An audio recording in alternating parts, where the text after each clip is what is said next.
walking in the Cairngorms like you do.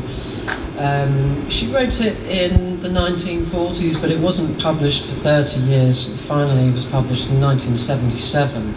And she's become really cool again, really popular, and a good writer to reference if you're interested in ecology and climate change.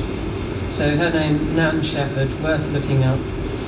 So I use a quote from her, but mainly the poem is in a bit more of an experimental form, using lots of dashes. It's just one single stanza, and it's what we call a list poem. But again, the most important thing for me with poetry is the music and the sounds of the language. When I sit down to write something, I've got nothing in my mind at all.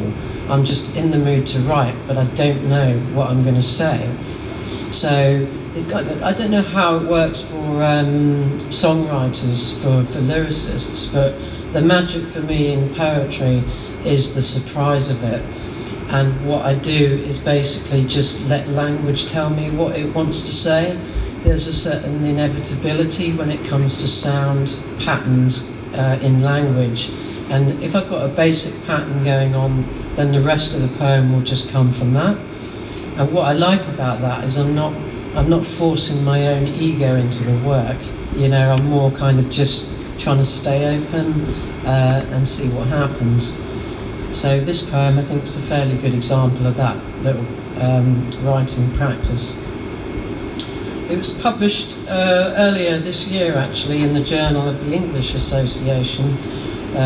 Somebody asked me to send them some poems. Somebody who's Tiffany Atkinson, she's Professor of Creative Writing at UEA, and is a poet published by Blood Axe, very good in their own right. So I was really happy they asked me for this. It's called Salt Gland.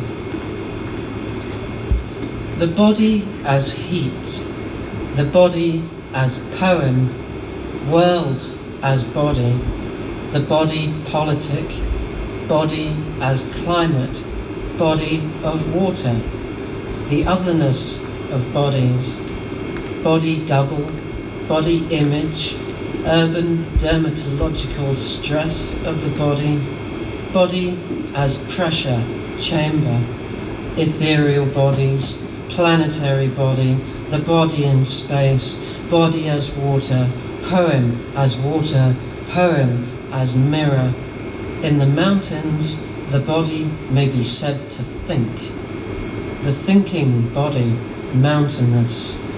Mind shaped by body, the body at 4 a.m., the body as rotation and timing, the dust of bodies, the protection of the body by antibodies, body as nest, body as coastline, cackle as affection, body as retreating horizon, as coracle of willow and skin, skin as thesis of floating, body as study and lamp, as heat map pouring over it, body as apothecary.